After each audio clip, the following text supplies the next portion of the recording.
Olá, notável! Seja muito bem-vindo a mais uma aula aqui na Escola Personal Trainer Academy, a maior e mais completa escola de formação para personal trainers do Brasil.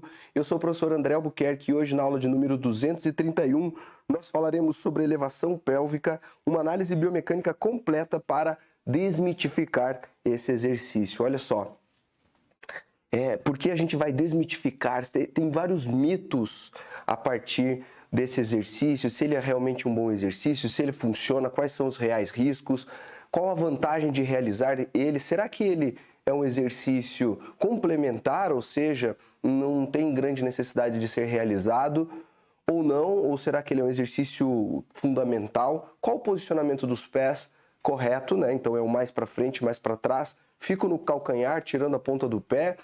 Quais são os riscos efetivamente? Existe risco de colocar a barra na crista ilíaca, enfim, de maneira perpendicular à coluna. São vários mitos, várias dúvidas, muitas vezes, que foram criadas a partir desse exercício.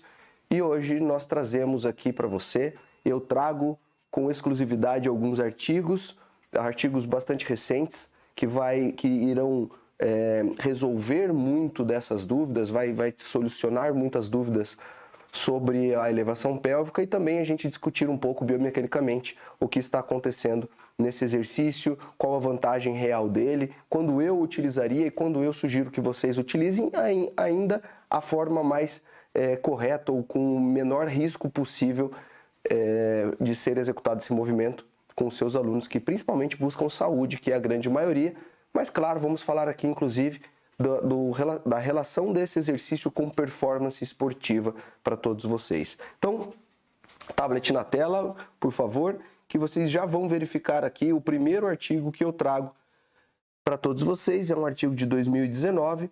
Vejam que, inclusive, esse mesmo artigo é uma revisão sistemática, como você pode ler ali já nessa região aqui superior. É um artigo de autores brasileiros, como você está vendo ali, a maioria da Universidade de São Paulo, ou melhor, do estado de São Paulo, de algumas universidades em São Paulo. E por ser uma revisão sistemática, você entende então que foi feito você tem critérios de inclusão e de exclusão, e no final das contas foram 12 artigos selecionados para fazer uma análise sobre esses artigos, né, a partir desses critérios de exclusão e inclusão, do tipo músculos analisados, se foi feita a eletromiografia, qual foi o método utilizado para a eletromiografia, para conferir os dados, enfim. E no final das contas foram utilizados 12 artigos nesse artigo de revisão que aqui vocês encontram, que fala sobre o hip thrust, a ativação muscular e performance, né, uma revisão sistemática. E o que eu acho bastante interessante aqui eu já trago um gráfico para vocês que vai mostrar sobre a ativação eletromiográfica de alguns artigos. Então você vê as cores que ali estão, o azul, o laranja, o cinza, o amarelo e o azul mais claro, representam artigos diferentes que estão exatamente ali embaixo. Olha só, um artigo de William em 2018, um artigo de Contreras, então 2 artigos de Contreras, um de 2015 e um de 2016, inclusive é um dos autores, é um americano e é um dos maiores autores de artigos sobre elevação pélvica, né? Um defensor da elevação pélvica, vamos colocar assim. Temos aqui também o artigo de Anderson, 2018, e de Colasso Garcia, 2018 também, que é um dos artigos que eu até comento aqui sobre esse artigo de Colasso Garcia, porque ele mediu a atividade eletromiográfica com os pés em posicionamentos diferentes. E a gente vai falar então sobre a atividade eletromiográfica a partir desse posicionamento diferenciado dos pés e também com esse artigo aqui de Colasso Garcia. Agora, de uma maneira geral, se você observar então de uma maneira geral, claro, nem todos esses artigos avaliaram todos os músculos, né? Porque quando está zerado ali, quando está aquele gráfico, aquela barrinha baixa, então aqueles artigos não avaliaram. Por exemplo, o artigo de Williams, que é o artigo em azul escuro, veja que ele não avaliou o glúteo médio, ele não avaliou o bíceps femoral, ou melhor, ele só avaliou o glúteo máximo, porque é o único que tem a única barra azul que está ali comprida, né? As outras estão zeradas, ou seja, ele não avaliou. Então, claro, os artigos avaliaram músculos diferentes e aqui ele faz um panorama geral, mas olha que interessante. Se nós pegarmos aqueles 2 artigos de Contreras, que é a cor laranja e o cinza, então observe aqui, né, o laranja e o cinza, Veja que para Contreras, na forma de execução do Contreras, o bíceps femoral, ou seja, posterior de coxa, foi menos ativado percentualmente falando, porque aqui nesse gráfico aqui a gente está falando de um percentual da contração voluntária máxima dos isquios tibiais, nesse caso aqui pensando aqui em bíceps femoral especificamente, o percentual foi de mais ou menos 40. Se você continuar aqui no gráfico, você vê mais ou menos 40, só que em relação a vasto lateral, o percentual foi bem mais alto, chegou próximo a 100%. Ou seja, na execução dele, você enxerga que é uma execução que proporciona mais contração de anteriores de coxa, vasto, nesse caso aqui, vasto lateral, uma contração maior de vasto lateral do que de bíceps femoral. Mas, ao mesmo tempo, se você comparar aqui o artigo de Colasso Garcia em 2018, que é esse azulzinho um pouco mais claro aqui, olha, o bíceps femoral ele teve também uma ativação de 40% nessa condição, mas observe que em relação a vasto lateral, nesse gráfico, foi bem menor, né? Chegando ali próximo a 20, se você continuar no gráfico. Lá, olha só, 20. Ah, mas, pô, professor, por que existe essa diferença tão grande? Porque existe diferença na forma de execução. E essa que é a grande sacada. Você aqui notável sabe, então, que a forma de execução, o como, ele é mais importante do que efetivamente o que. O que eu estou fazendo? Hip thrust ou elevação pélvica, né? O mesmo movimento. Estou fazendo elevação pélvica. Sim, mas como você está fazendo a elevação pélvica é que influencia a forma com que você vai ativar mais ou menos músculos. E isso é você e com o seu aluno que gera essa diferença mecânica, essa diferença desse cenário mecânico, e com essa diferença de cenário mecânico você atinge resultados realmente diferentes. Às vezes esses resultados não são resultados que a longo prazo foram comprovados cientificamente, resultados relacionados à hipertrofia, por exemplo, mas são resultados que a gente pode assim começar a inferir. Claro, existem muitos artigos que vão ser feitos ainda e artigos a longo prazo para a gente conferir essas diferenças, se isso realmente acontece a longo prazo, uma hipertrofia mais específica, seja de vasto medial, lateral, enfim, quadríceps ou de bíceps femoral, dependendo da execução. Mas o que a gente percebe é que existe uma diferença na atividade eletromiográfica. Lembrem-se que, coloca ainda na tela aí, diretor, lembrem-se que a atividade eletromiográfica, nas aulas de eletromiografia, vocês perceberam, assim, ó, fica um gráfico assim, né? Vamos considerar aqui, ó, começou o exercício mais leve, fica um gráfico dessa maneira. Isso aqui é como se fosse o zero. Então, nesses artigos, o que eles acabam realizando? Eles pegam esses resultados aqui que estão para baixo, que eu estou pintando aqui, ó, em preto, e eles fazem normalmente uma média da raiz quadrada, ou seja, uma análise aqui, uma certa... eles invertem, basicamente isso, eles invertem esses valores negativos e tornam esses valores como se fosse assim, ó, positivos, como se fosse assim, esse vermelhinho para cá, esse vermelhinho para cá. Os valores ficam todos positivos. Inicialmente você faz uma média da contração voluntária máxima. Para que isso? Para você saber o seu 100%, como se aqui fosse então agora 100%, e você vai lá no próprio exercício, nas aulas anteriores que nós fizemos, inclusive com o Danilo, com atividade eletromiográfica do abdômen, atividade eletromiográfica na flexão de braço, né? Peito, bíceps, tríceps, enfim, nós vimos apenas esse sinal eletromiográfico, não fizemos, né, esse 100% e não verificamos aqui depois desse 100% nos exercícios qual era o percentual que ativava o músculo peitoral. Digamos, se esse aqui é o 100% do peitoral, como eu coloquei nessa linha mais grossa em cima, ele vai aqui fazer uma flexão de braço com o peso do corpo e digamos que a ativação fica aqui próximo a 50%.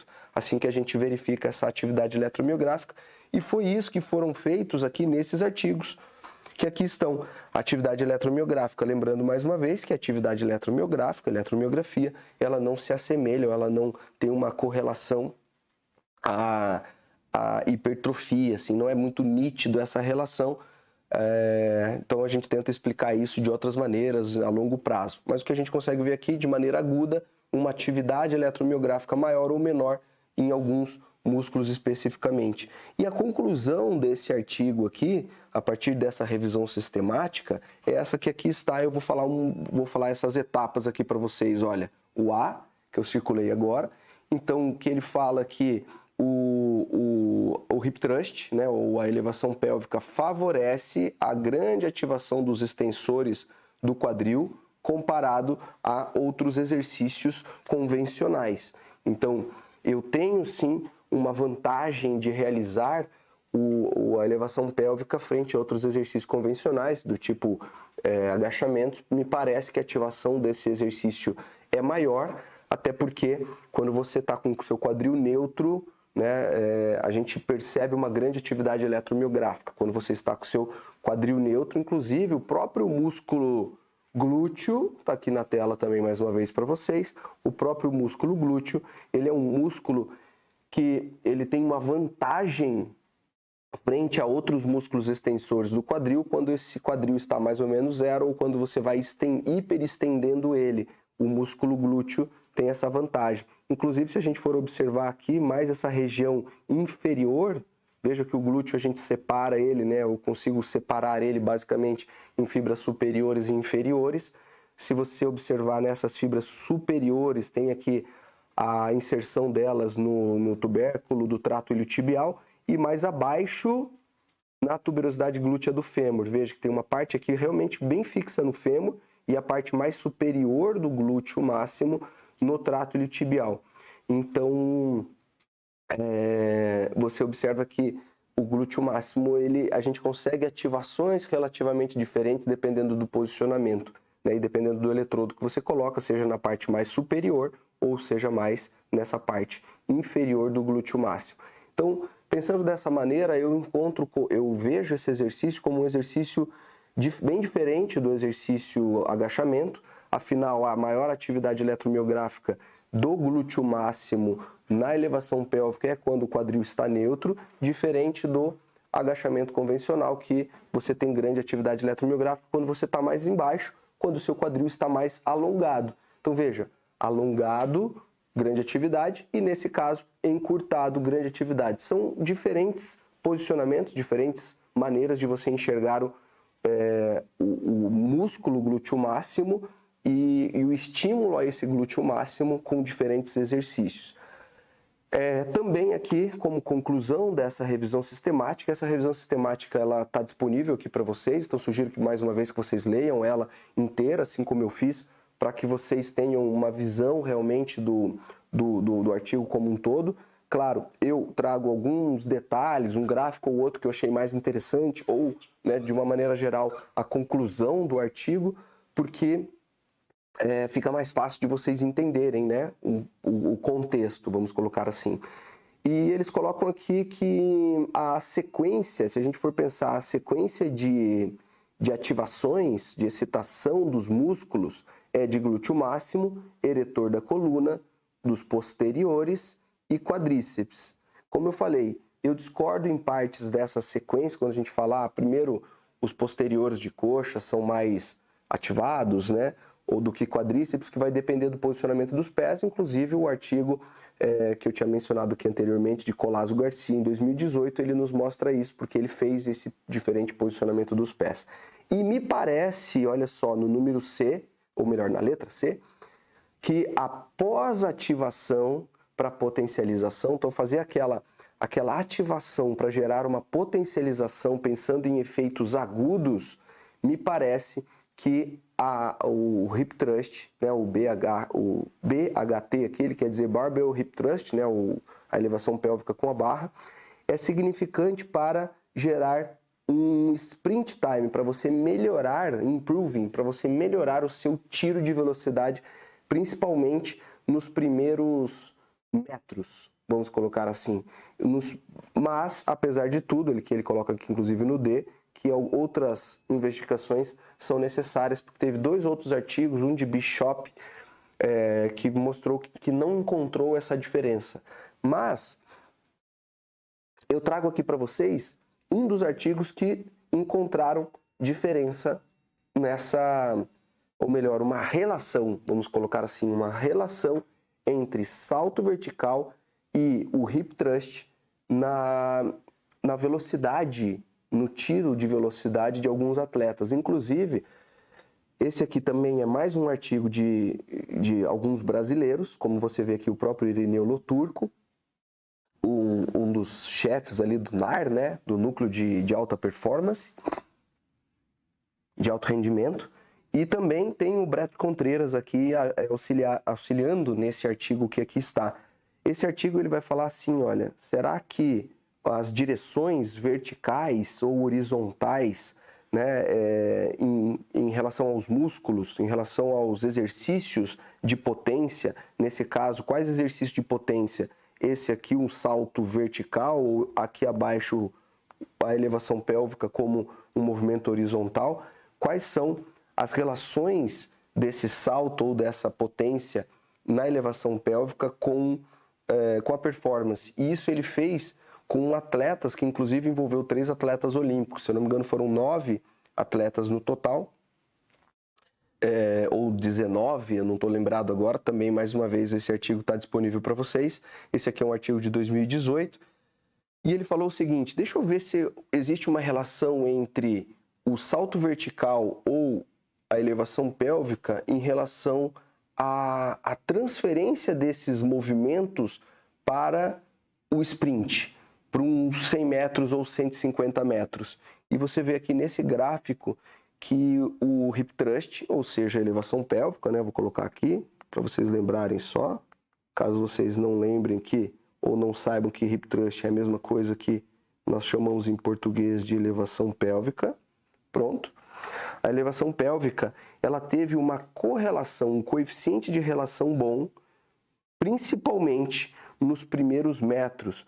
No final aqui, não foi tão bom. Não foi tão boa essa correlação. O que ele quer dizer aqui? Ele parece que aqueles atletas que tinham mais potência, e ele fez isso com 40% da carga, é até interessante a gente falar sobre isso. Os artigos, aquele artigo que eu comentei agora há pouco de Bishop, que falou assim, eu não encontrei realmente que a elevação pélvica pode me auxiliar no deslocamento em velocidade, num sprint de velocidade. Só que esses autores utilizaram cerca de 6 a 12 repetições máximas, ou seja, acima de 70%, 80% de carga. Em comparação, outros artigos que identificaram diferença e mostraram que a elevação pélvica pode ser boa para um sprint, eles utilizaram cargas menores, 40%, e incentivaram mais a potência, que foi exatamente isso que ele fez. Então ele colocou uma carga de mais ou menos 40% e pediu para que os atletas fizessem a máxima potência em 3 movimentos na elevação pélvica. E aqueles que tinham enorme potência na elevação pélvica eram aqueles que tinham as melhores velocidades nos primeiros metros. Então ele observou uma correlação boa em relação a isso.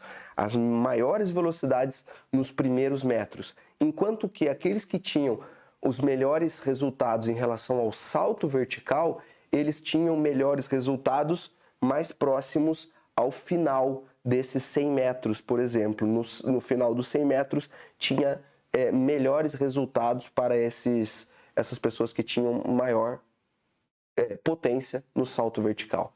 Olha que interessante. Então, mostrando aqui uma diferenciação entre elevação pélvica e o salto vertical, mostrando que, inclusive, esses autores que treinam pessoas olímpicos, atletas olímpicos de velocidade, salto em distância, 100 metros, 110 com barreiras, enfim, essas provas, eles acabam utilizando sim o hip thrust como uma ferramenta, como um exercício para gerar potência. Frente a esse artigo científico, esses achados, ele coloca aqui algumas aplicações práticas. E ele fala exatamente isso, olha só.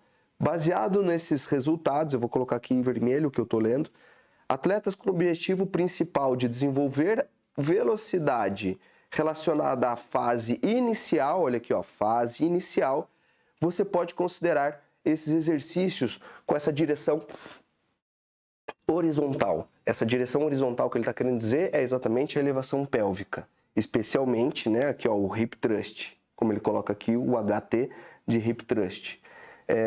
Ao invés de você usar somente exercícios com direções verticais, ou seja, saltos. Então, essa é a aplicação prática que ele encontra nesse artigo que aqui está.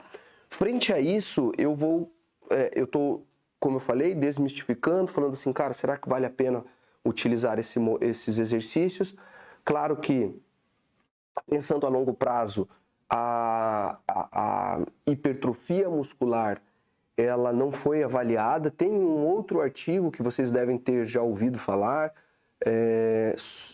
que comparou o hip thrust, a elevação pélvica ao agachamento. Só que esse artigo, ele tem muitas questionamentos, né? Como se realmente alguns dados ali não estivessem batendo, ou de repente até uma possível manipulação de alguns dados. Então eu nem trago esse artigo aqui, eu nem vou comentar sobre esse artigo.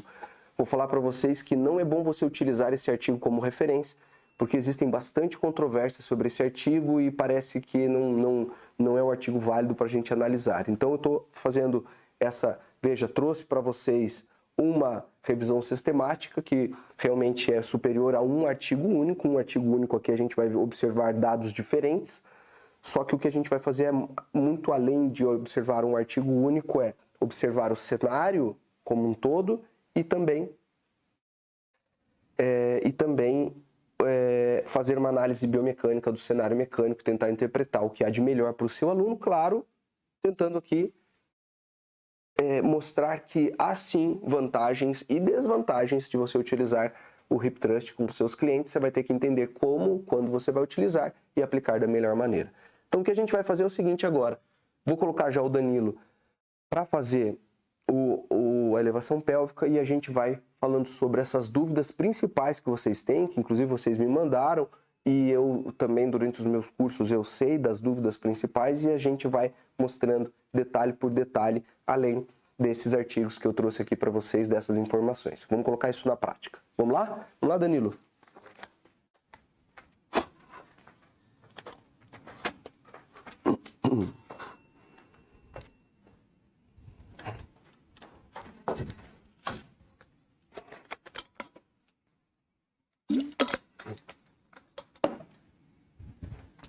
Vamos lá, estamos em qual câmera aqui? Podemos? Entrando? Fechou? Estamos lá agora? Vamos lá, o Danilo ele vai já se posicionar aqui e vejam o seguinte, gente. A gente fez uma adaptação aqui, né? Porque para mostrar para vocês uma possibilidade de realizar esse exercício quando você não tem uma anilha muito alta. Se você tem uma anilha alta, daquelas tipo bumper, né? Então são anilhas realmente bem maiores, você entra mais fácil da barra, e essa é a minha sugestão, ou você utilizar realmente uma anilha de 20 quilos. Ah, professor, mas meu aluno não consegue realizar com 20 quilos. Então treina bastante ele, porque esse é um exercício relativamente fácil de você executar esse movimento com 20 quilos de cada lado, não é muito difícil de ser executado, né, para você conseguir uma anilha maior e facilitar esse movimento caso ele treine sozinho. Então, qual a adaptação que a gente fez? A gente colocou anilhas aqui embaixo da própria anilha, para que a perna do Danilo passasse aqui por baixo. Agora vamos lá em relação então às dúvidas principais desse movimento. Primeiro, olha só, o Danilo colocou a barra na crista ilíaca. Pode descer então, Danilo, que eu já vou explicar isso aqui. E aí, isso, ele já desce já colocando em cima, ótimo. Primeiro, a barra fica sobre a crista ilíaca, tá, gente? Não fica sobre a coluna. Tem gente que falou assim para mim, deixa eu pegar minha coluna aqui. Existe um grande risco desse movimento, porque a barra fica sobre a coluna. Olha só, como se tivesse o Danilo lá naquela condição alta. Não, a barra fica posicionada na sua crista ilíaca antero-superior. não fica posicionada, não fica na coluna, né? Não fica em cima do seu umbigo, assim, de repente empurrando seus órgãos internos para dentro. Fica posicionada aqui. Se ela está posicionada aqui, ela está empurrando a sua pelve nessa condição. Eu não vejo riscos desse posicionamento da barra nessa condição. Tem gente que fala, mas está perpendicular à coluna. Ok. Só que essas mesmas pessoas que falam que aqui tem um risco para a coluna porque está perpendicular, são as pessoas que fazem o good morning, por exemplo, e a barra também fica posicionada perpendicular à coluna. Ela não fica sobre a coluna, também no good morning, fica sobre o trapézio, sobre as escápulas, mas ela também está perpendicular, assim como aqui ela também não está na coluna, mas ela também está perpendicular. Ou seja, não vejo grandes riscos, efetivamente, dessa execução com a barra perpendicular à coluna, então é o primeiro mito que nós estamos já eliminando com essa dúvida realmente aqui, será que fica em cima da coluna e será que tem riscos? Eu não vejo, sim, efetivamente um risco grande nesse movimento.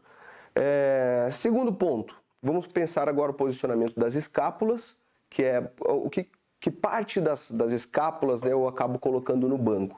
Então, olha só, aqui o principal é o seguinte, observe que se você coloca, se o Danilo assim nessa posição que ele está, ele coloca essa parte muito superior do ombro, quanto mais alto ele está aqui nessa condição, fica um pouco desconfortável para ele realizar esse movimento, ele vai querer subir um pouco.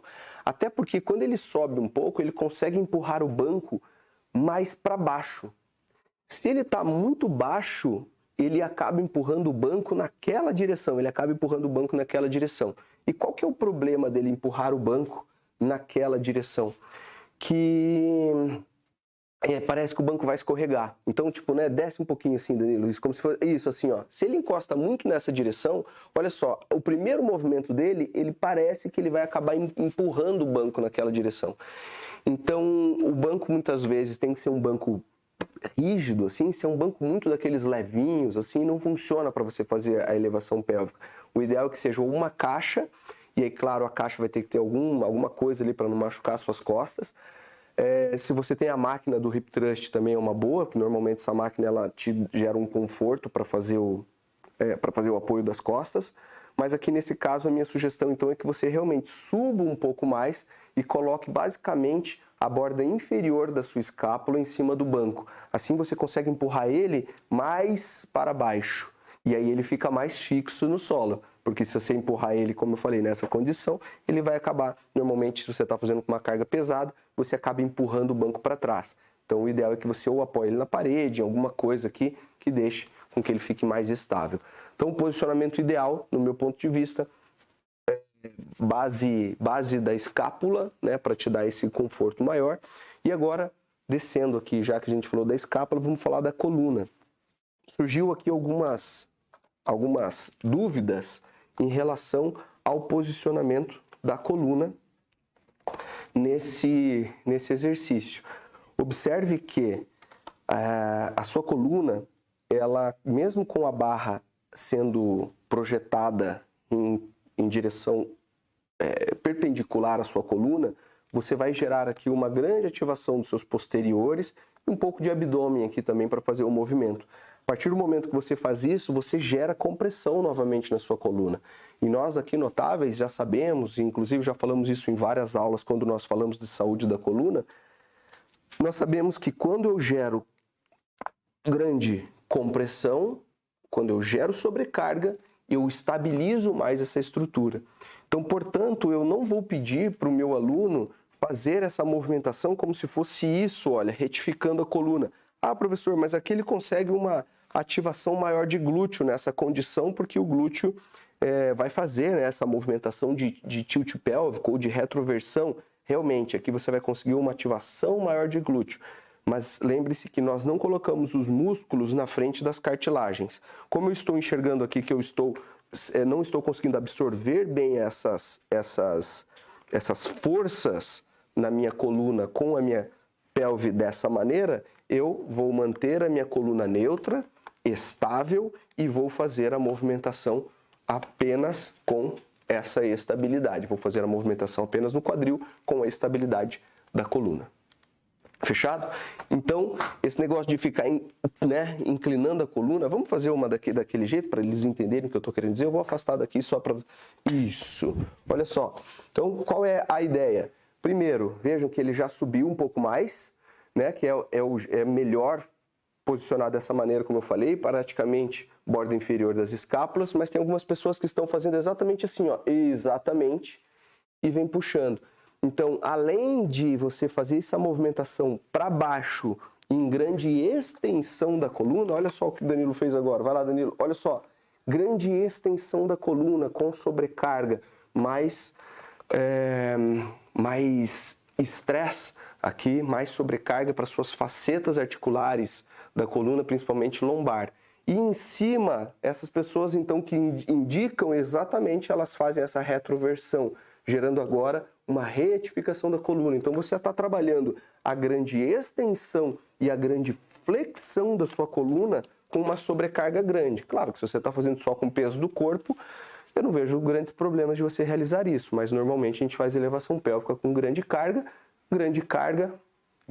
mais sobrecarga na coluna também, exige mais então a estabilidade. Estabiliza a coluna e faz esse movimento. Então vamos lá, Danilo, agora. Isso, coluna estável, parou. Veja que ele nessa condição, se o banco não está firme, o banco acaba sendo projetado para trás. Então, mais uma vez, um solo mais áspero, um banco bom, uma caixa firme para você realizar esse movimento sem essa intenção de empurrar ou medo de empurrar o banco para trás. Beleza? Coluna estável. Saindo daqui, vamos para os pés, só que agora eu vou voltar a barra então. Aí, vamos lá, posicionamento dos pés. O que tanto o artigo científico nos mostrou, vou pegar mais um vetor de força aqui para ficar mais fácil a visualização.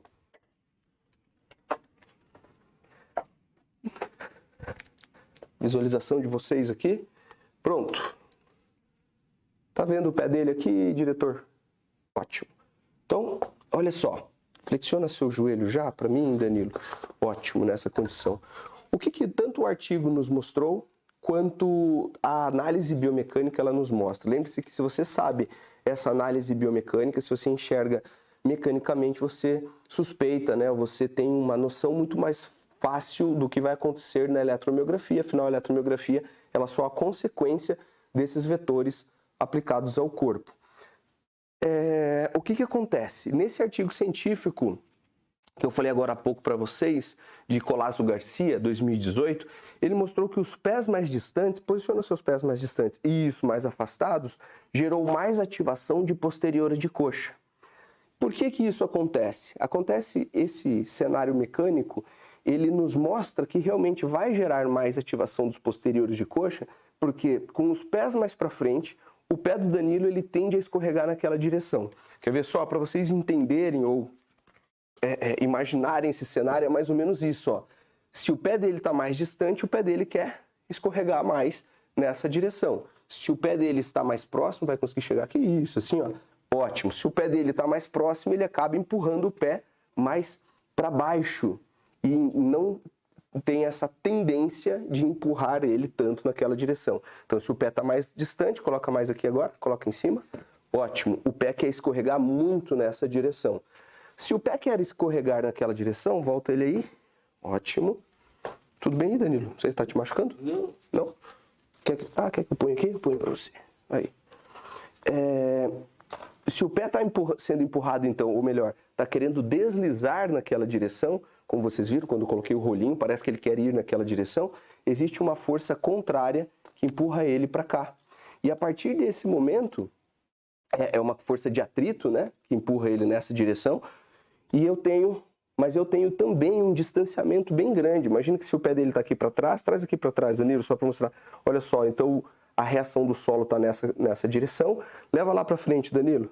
Se ele traz para frente, a reação vem um pouco para cá. Por mais que eu tenha aqui um atrito, eu tenho então uma resultante que vai ser inclinada levemente para dentro, ou se fosse essa minha preta aqui, seria basicamente isso aqui que eu vou mostrar para vocês. Olha só, a resultante seria mais ou menos aqui, ou um pouquinho mais para cá, claro. Observe que se eu tenho uma resultante, que é o que resultou do sistema nessa condição aqui, observe que se eu pego o pé dele e puxo nessa direção, assim, ó, reage contra, Danilo. Veja, é o posterior de coxa dele que precisa contrair. Então, quanto mais para frente esse pé, no cenário mecânico nós observamos uma necessidade maior de posterior de coxa, no artigo científico nós observamos a mesma coisa, pés afastados enfatizaram bíceps femoral, ou seja, posterior de coxa nesse movimento. Qual que é a sacada aqui então? Veja, não tem certo ou errado, você vai escolher, você é o notável, você observa o que o seu aluno está buscando, está querendo e aplica da mesma maneira. Mesmo com os pés mais para frente, a ativação de glúteo no artigo científico foi a mesma, mas posterior de coxa foi mais enfatizado. Então vamos lá, se o teu aluno reclama que ele está fazendo a elevação pélvica, mas ele está sentindo muito quadríceps, pronto, você já sabe o que você vai fazer. Vai colocar o pé mais para trás ou o pé mais para frente? Pé mais para frente. Outro cenário que você pode encarar aqui. Se o teu aluno reclama de dor no joelho e você quer acrescentar mais exercícios que envolvam extensores do quadril, que envolva glúteo, que não, de repente ele sente desconforto nos agachamentos, no afundo, no búlgaro, nesses movimentos, então eu vou colocar a elevação pélvica, ok, mas não adianta você colocar a elevação pélvica e colocar o pé muito aqui para trás, porque aí o quadríceps vai ser mais sobrecarregado e com o quadríceps contraindo mais, você empurra mais a patela contra os seus côndilos, gerando maior compressão patelofemoral. Nesse caso, alunos com dor no joelho, principalmente a dor anterior no joelho, essa dor que ele fala dói minha patela quando ela é projetada naquela direção, eles têm uma tendência a sentir mais desconforto nesse movimento, ou seja, você novamente coloca ele para trás. Entendido? Então essa é a real aqui do posicionamento dos pés. Você vai decidir a partir de agora, você não fica dependente de apenas um artigo, você enxerga o cenário mecânico e aplica com o seu aluno de maneira brilhante. É esse que é o ponto, esse que a gente está trazendo aqui para vocês. Ah, professor, em relação à ponta do pé, será que eu fico com a ponta do pé levantada, calcanhar, né? Aí eu percebo mais intenção de força de posteriores de coxa nessa condição. Realmente isso acontece, mas é porque acontece esse cenário mecânico que eu vou falar aqui para vocês. Quando você está com o pé inteiro no chão, você sente mais segurança, você acredita que você não vai escorregar. A partir do momento que você coloca o calcanhar, dá uma impressãozinha assim nesse teu sistema sensorial que agora você está com uma base menor, que esse calcanhar ele pode escorregar mais facilmente. E meio que inconscientemente você faz uma força mais para baixo ou mais para puxar o calcanhar, como o Danilo fez agora. Ele faz essa intenção de puxar o calcanhar. Você não empurra o calcanhar para frente. Você fala, cara, vou escorregar. Se eu tô nessa pontinha aqui, olha como ele escorrega mais fácil do que com o pé inteiro. Eu tenho uma base maior. Então você, com essa basezinha mais estreita, você fala, ih, aqui eu vou escorregar. E aí quando você está com o calcanhar nessa condição, você tende a empurrar ele mais para baixo ou puxar ele para você, gerando novamente mais ativação de posterior de coxa. Então, não necessariamente você precisa ficar no calcanhar. A minha sugestão, inclusive, é que você mantenha o pé inteiro. Mas caso você queira mais ativação de posterior de coxa, você mantém o pé inteiro e faz essa intenção para baixo ou de puxar o calcanhar durante a execução da elevação pélvica. Aí você não precisa ficar só no calcanhar, que não é uma coisa que eu gosto muito, eu gosto do posicionamento dos pés, inclusive o Danilo está aqui com um tênis barefoot, com essa ideia de um tênis flat, com os dedos mais livres para que você faça realmente nessa posição. Vocês sabem que vocês têm acesso a esse tênis, que é o tênis da FOT, Fit of Tomorrow, que é um tênis 100% brasileiro aqui. Vocês sabem que na parte de parcerias ali, descontos, vocês têm acesso à compra desse tênis com 25% de desconto. Então aproveitem, gente.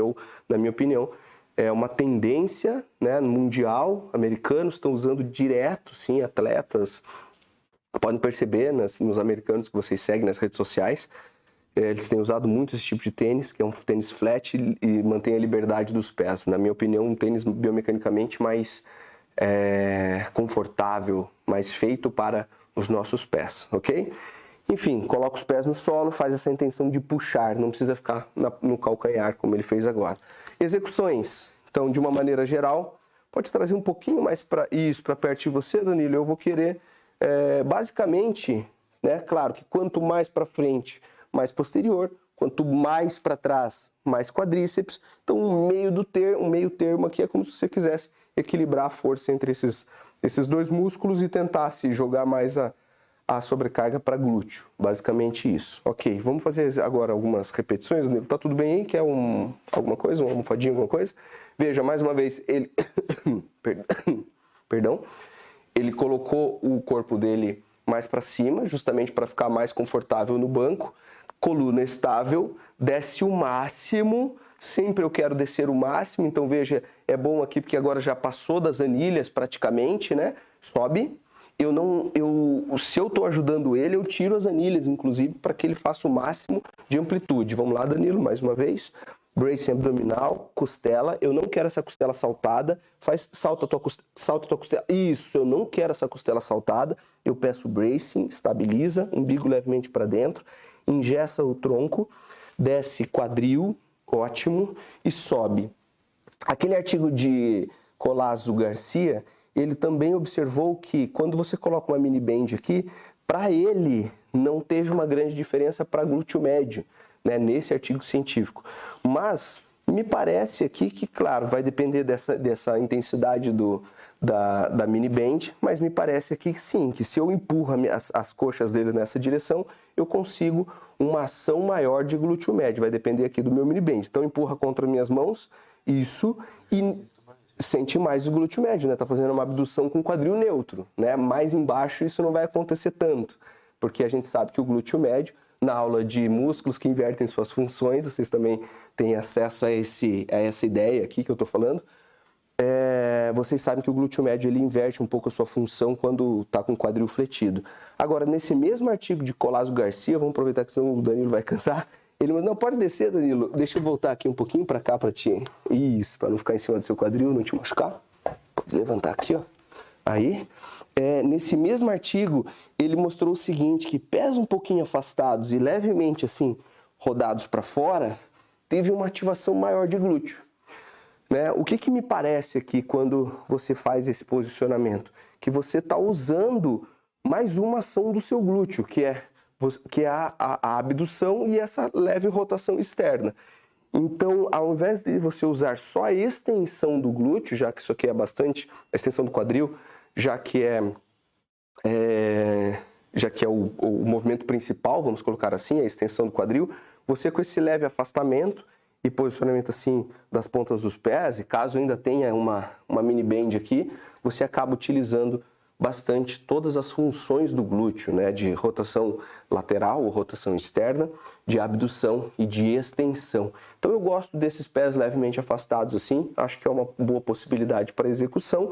E aqui ainda para enfatizar mais essa ação de glúteo, para a gente finalizar essa análise, sobe para mim por favor, Danilo.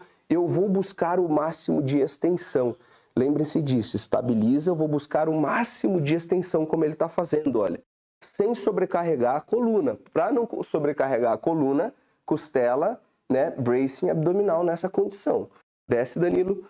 Por isso que se você está com uma carga muito alta, mas não está conseguindo finalizar, sobe, sobe, sobe, sobe, sobe, sobe. Aí, desceu. Se você está com uma carga muito alta e não está conseguindo finalizar esse movimento, eu sugiro que você baixe a carga para você conseguir finalizar. Porque esse último grau, esses últimos graus de extensão do quadril é quando eu possuo essa capacidade maior de contração do meu glúteo máximo frente aos outros extensores, como eu tinha falado anteriormente, já que o meu glúteo máximo ele tem uma ação maior nessa, né, do neutro para cima, vamos colocar assim. Claro que esse para cima aqui vai ser um pouco complicado porque você pode sobrecarregar suas costas, né? Pode fazer uma hiperextensão da coluna tentando levar essa barra mais alto possível, mas estabilize bem, oriente seus clientes, você personal trainer, orienta bem, notável, faz essa estabilidade e exija esse máximo de extensão exatamente aqui como o Danilo fez agora.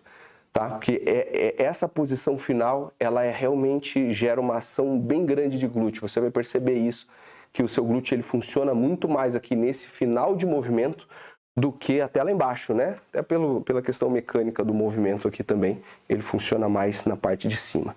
Então, aproveite todas essas informações.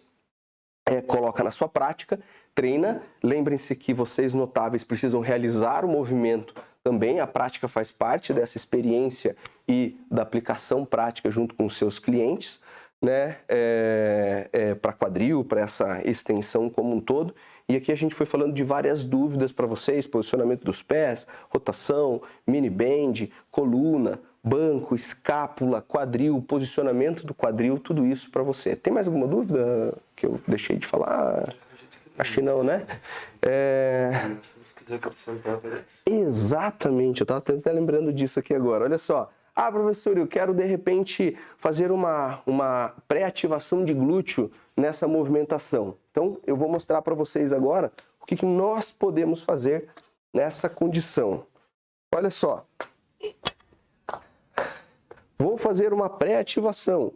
O que eu posso fazer para a gente tentar melhorar essa conexão neural para estimular esse glúteo inicialmente e, na sequência, fazer a elevação pélvica? Danilo, ele coloca isso, as solas dos pés mais próximas, porque isso, para que a gente incentive aqui, veja que ele já começa a fazer uma rotação externa. O foco é exatamente esse, é como se eu estivesse aqui, então, empurrando os joelhos dele nessa direção, ele empurra contra, exatamente, e vai usar tanto essa rotação externa, quanto essa abdução, tá abduzindo um pouco, e a extensão do quadril, como uma forma de ativar o seu glúteo. Veja que é tipo um frog, veja que ele está numa posição que, se ele tivesse de barriga para baixo, ele estaria quase num frog. Desce e sobe, Danilo. Isso. Eu faria aqui em torno de umas 8, 10 repetições, com bastante concentração, aqui sim buscando esse máximo de extensão do quadril. Afinal, eu não estou com praticamente zero de sobrecarga, só o peso do corpo. Então, que eu busco essa pré-ativação, faço alguns movimentos, puxo a barra e faço com mais carga esses movimentos do hip thrust. Lembro a você que você pode usar aqui no hip thrust, por ser um exercício até relativamente seguro, né? Fazer aqui exercícios, seja de mais 12, 15 repetições, exercícios um pouco mais longos, ou exercícios assim, não, vou hoje trabalhar naquelas semanas de força, 4, 5, 6 movimentos bem pesados aqui também. Eu acho super interessante para você aumentar a força dos músculos extensores do quadril, como o glúteo, e nesse movimento que ele é relativamente seguro, né? Se você está bem apoiado aqui, é um movimento que, se você não está aguentando, você simplesmente desce o quadril, a barra fica apoiada no chão, não tem erro, né? Claro, quando a barra fica apoiada no chão, por isso que a gente está sugerindo aqui ou as anilhas, ou as anilhas assim como estão, ou as anilhas maiores, beleza? Gente, aproveita essas informações, lembre-se que você é o notável, você determina, você enxerga a biomecânica por trás dos movimentos, não se influencia apenas por um artigo ou por um autor. Aqui eu trago para vocês vários artigos de revisão que mostram cenários, inclusive diferentes, né, que muitas vezes se contradizem, mas a partir disso você consegue entender mais o cenário e aplicar da melhor forma possível junto com os seus clientes.